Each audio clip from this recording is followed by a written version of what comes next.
So far, we have seen 3 mantras of Hiranyagarbha Sukta, and in the 3 mantras, we also see how each mantra became an epithet of Vishnu. So the first mantra became Keshava, second mantra became Narayana, and the third mantra became Vasudeva. So when we go to the 4th mantra, Yasye me himavanto mahitva yasya samudram rasaya sahahu yasyeva pradisho yasya bahu kasmai devaya havisha vidhema. Ime himavantaha mahitva. Ime means these. So himavantaha, what is this himavanta? It is one is, of course, we call the mountains, Himalayan mountains, as himavan. But here, hima comes from the root he. The dhatu is he. He means to push. So he ma means that which pushes or sends forth or sets in motion a particle. So how does the snow accumulate? One particle after the other particle is pushed down. So some energy is pushing it down. It pushes it down and settles one on the other, one above the other, one above the other. And then it will become a heap of snow. So the entire heap of the earth, the entire physical universe is atom by atom, particle by particle, something is pushing it. So himavanta means one who pushes it, one who sets in motion. So this Hiranyagarbha, the Paramatma Hiranyagarbha, is capable of setting in motion atom by atom, particle by particle, until such time it becomes Mahitva. It becomes the greatest. It becomes the biggest. It becomes the perfect. So until such time it becomes perfect, Hiranyagarbha is as a hima, pushing it and pushing it and pushing it. We never, in Sanskrit and in the Vedic language, they never use a word with just one meaning. So it is always levels and levels and multiple meanings. Of course, there is a legend about Madhvacharya. Madhvacharya, people would say that there is one interpretation of Veda mantra, and then this is how it is, this is last and final word, and that is when he said, friends, you can actually derive 100 meanings for every word in the Veda mantra. It depends on how deep you can contemplate on that. So everybody, all the scholars were actually very, very upset that this young man comes and says that we don't know Veda and we don't know Vedic meaning. Because they had all spent a lifetime together or separately on their own to learn the Veda and then its meaning. Then they challenged them. So he actually gave for a few suktas that tipped up the meaning. He said, I'll give you 10 meanings. And then he gave 10 meanings for each one of the words for selected suktas, and said, now I have given you the methodology. Now you go and learn and come back to me if you cannot find more number. So that is the power of the Vedic word. So Hima can be taken as just snow. Himavan can be taken as just the snow-clad mountains, Himalayas, but it is also something that has been pushed. See, again, we see in the science itself how a mountain is formed. You have got the continental shift and the plates move, and who moves it? And then who moves it until such time it gets to that optimum height?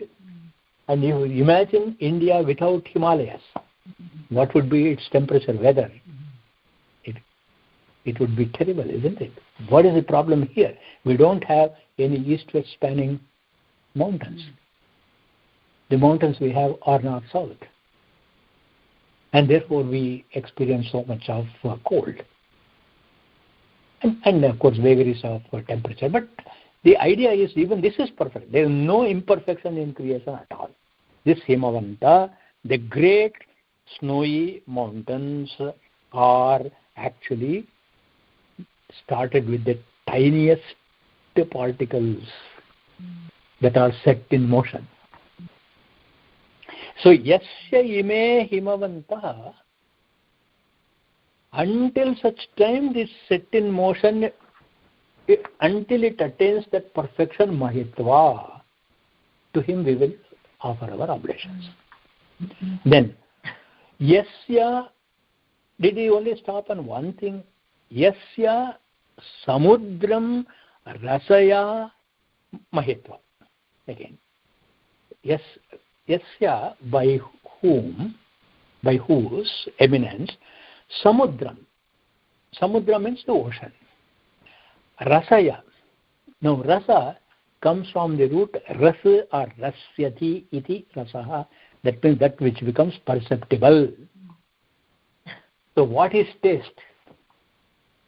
Taste is something that becomes perceptible to you as a taste. And you are able to distinguish the different kinds of taste. Then, what about the entire universe? The universe becomes perceptible. You are able to see form, you are able to see the name. It is because this Himavan, that is one who can push, one who can set in motion, also infuses into the water the taste. And you remember that ocean is the only source for all kinds of water. Even the water which comes in as the rain or which flows as the rivers, which collects in lakes, they are all the sourced only from one samudra. And that samudra, how did he do? By means of pushing particle after particle after particle. And how did he do it? He did it by his eminence and mahitva. Rasaya saha samudramahu. You can't call the ocean ocean without the taste. And therefore, samudram ahu, the entity called samudra. And then not only that, so we have, the sage takes as a sample two most perceptible elements. One is the earth and another is water. Now, we also have a perception of direction.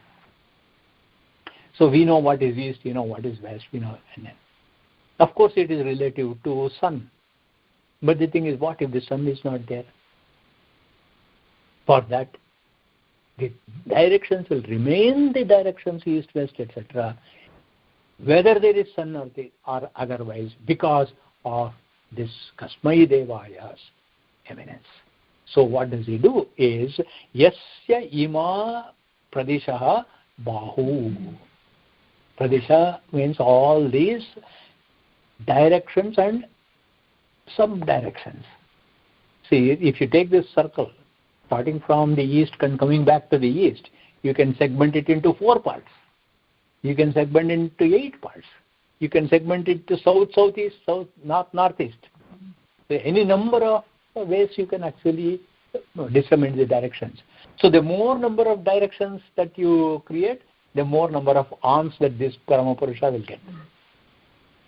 This is why you have got a Chaturbhuja Vishnu, you have got Ashtabhuja Devi, that is 4-armed Vishnu is there, there is a 8-armed Devi is there, there is a 1,000-armed Kartavirya is there. 1,000 arms. What is 1,000 arms? 1,000 segments of the directions.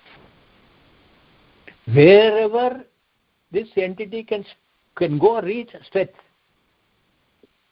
in fast motion. Imagine there are so many bahu, so many hands are there.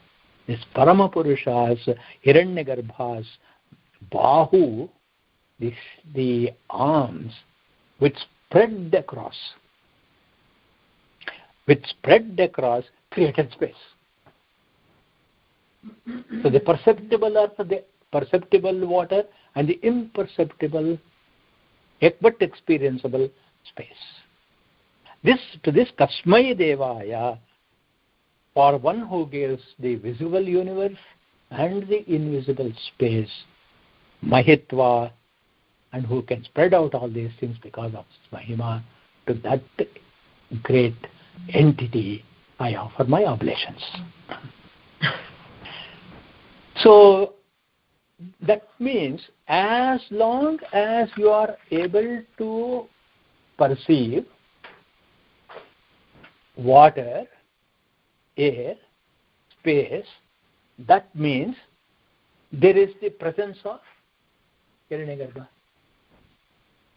So if anybody asks you, where is God, what will be your answer? Everywhere. How? Because how did this one particle become the mountain? How did this one drop of water become the ocean? How did this one small reach into the space became the enormous space?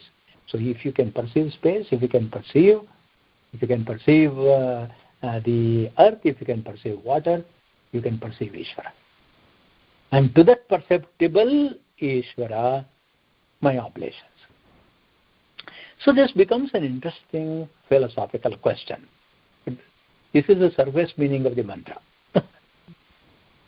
So what is all these?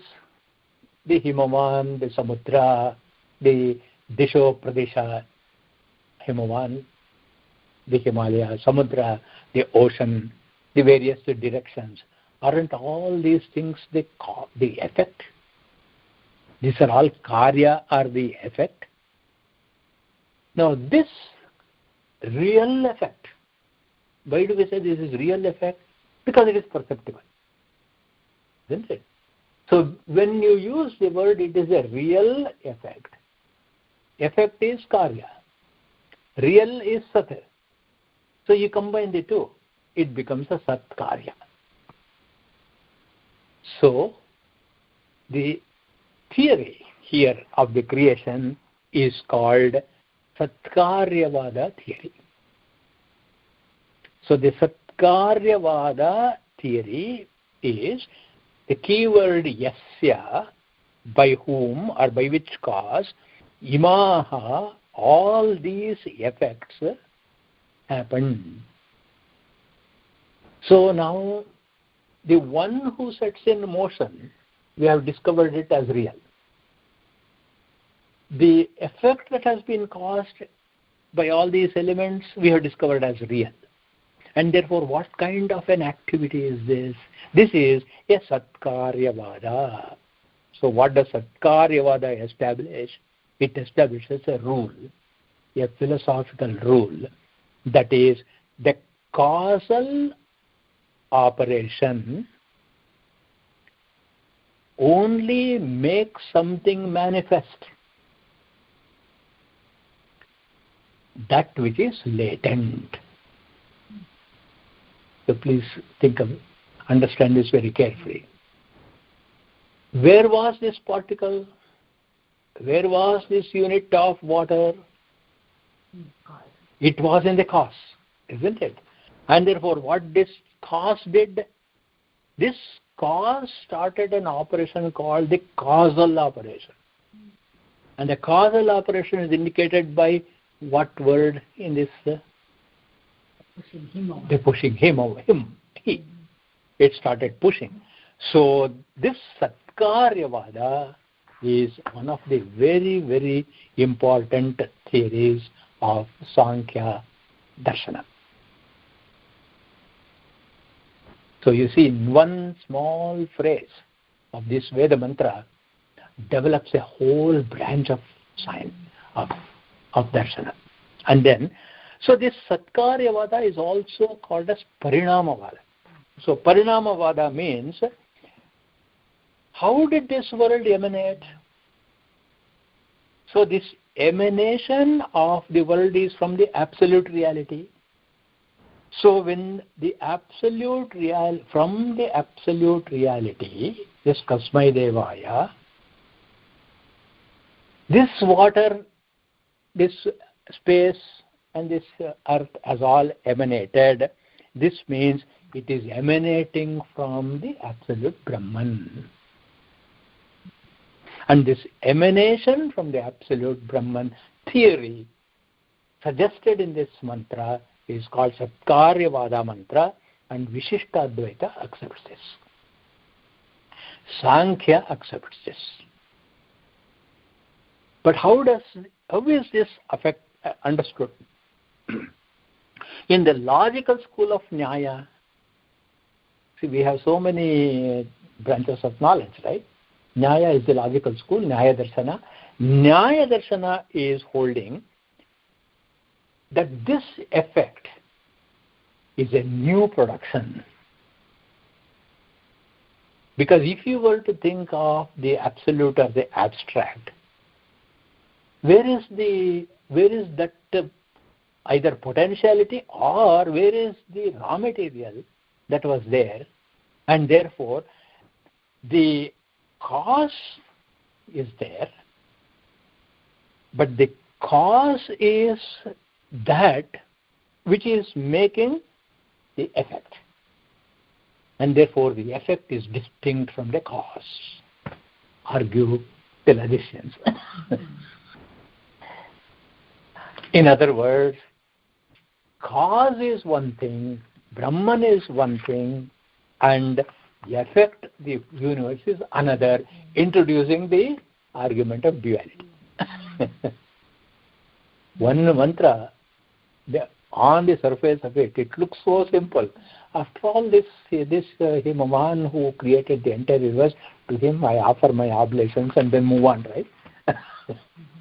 But if you start thinking deeply, look at these issues.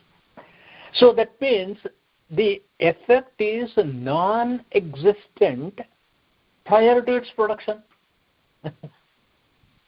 So therefore, this argument by the Nyaya Vaisheshika school, they call it as Arambhavada or Asatkaryavada. Both are synonymous. Arambhavada or Asatkaryavada. So now we come to the Advaitins.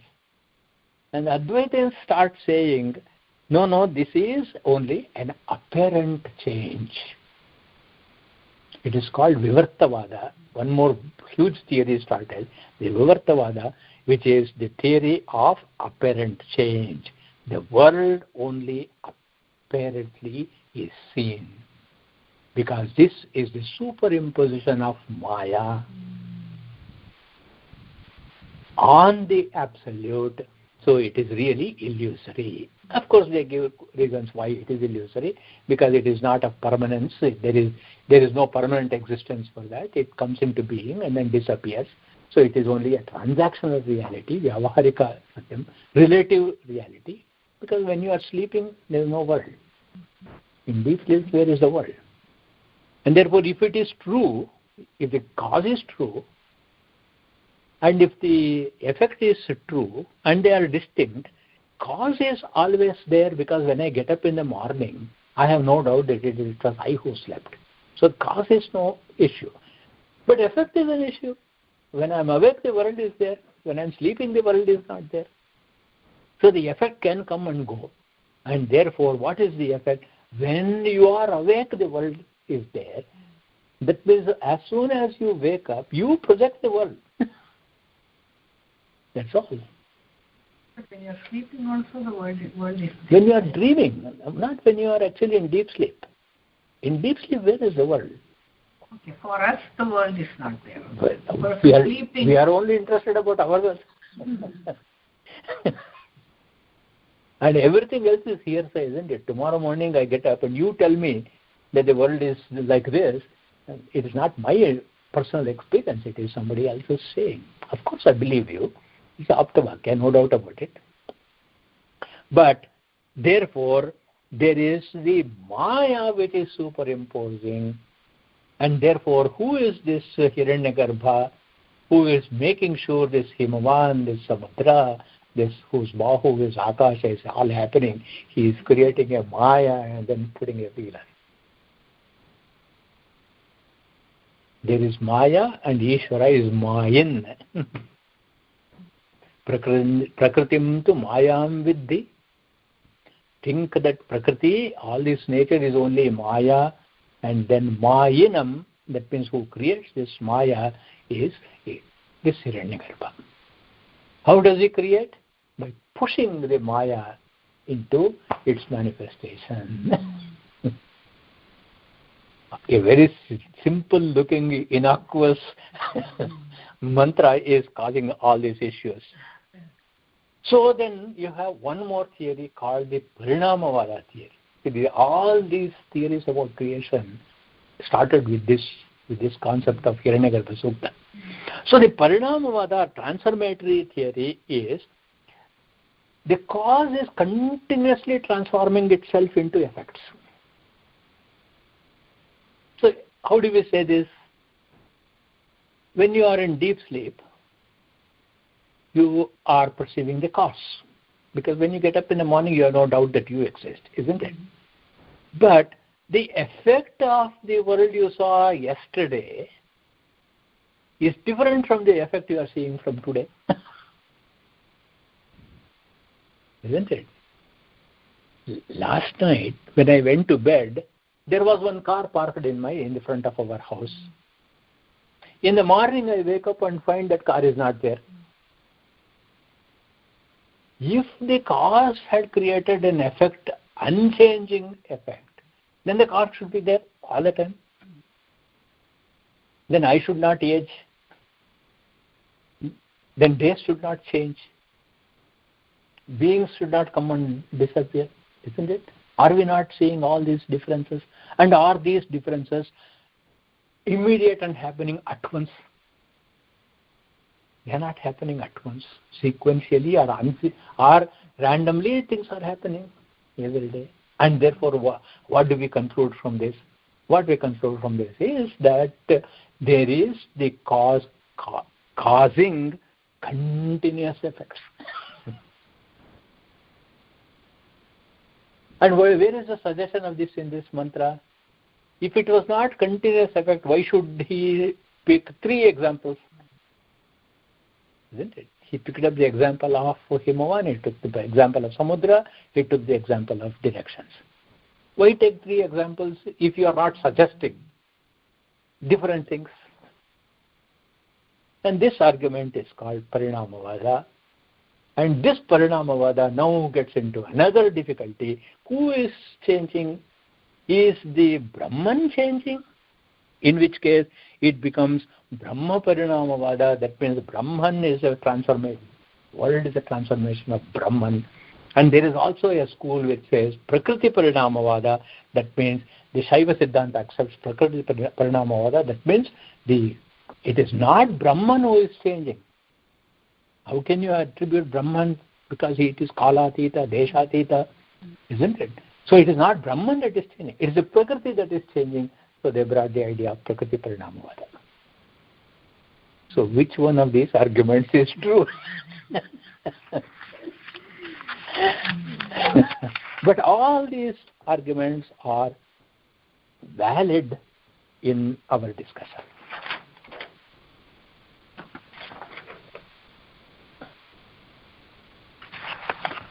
So, now the question is... All these theories are indicated in this. All these various theories are indicated. It all depends on which theory you want to subscribe to. That is all. So now you can see how this one mantra can create a myriad amount of theories. So as far as we are concerned, whatever be the way, to that great Kasmai Devaya Havisha Vidhema, we offer our causing all the confusion. causing all this confusion and all these challenges in understanding this mantra, he has done it. But then we have one reason to be grateful. We have one reason to be concerned because he is causing us confusion in our jnana. We have another reason to be thankful because he created this beautiful, wonderful world, which is a kshetra, which is a field for our sadhana. So if that was not there, Kasmai Devaya Havisha Videma would have been a hypocritical statement. Don't you think so? Why would we be grateful? Because we created so much problems. And then each one competing our attention and concluding that unfortunately we have no solution, which is correct. Is Prakriti Parinamavada correct? Brahma Parinamavada correct? Is Satkaryavada correct? Asatkaryavada correct? Which Vada, Vivartavada is correct? What is correct? And we can argue in favor of all of them, isn't it? And therefore you who has caused confusion is not worthy of our prayer. But we consider you are worthy of our prayer because all said and done, you provided this platform for us to do sadhana. And by looking at that, we have good reason to say, I offer you my oblations. And then, which name of Mahavishnu can we map onto this? So what is this? What is this Hiranyagarbha doing? He is entering, he is covering, he is permeating, he is pervading, he is extending, he is filling, he is spreading. All of that comes from the root Vish, and therefore it is Vishnu. So this mantra becomes a commentary on Vishnu. And again, when we are causing all these confusions, it also means that you can only know about absolute Parabrahman to that extent, and you cannot know completely. Know as much as you can. And as much as you can, you understand, and at that point of time you say, Prabhu. Annavacharya said, Enta matramu evaru telechina anta matrame. Anta matrame. Exactly. So to this extent only we can understand this, but there is no doubt that an extraordinarily beautiful platform has been provided for us. That's why he said, Manava janma doddadu, ida hani madabedari uccha pagalira. Purnarada said, human birth is extraordinarily noble and lofty. Don't waste it. Quite a challenging sutta.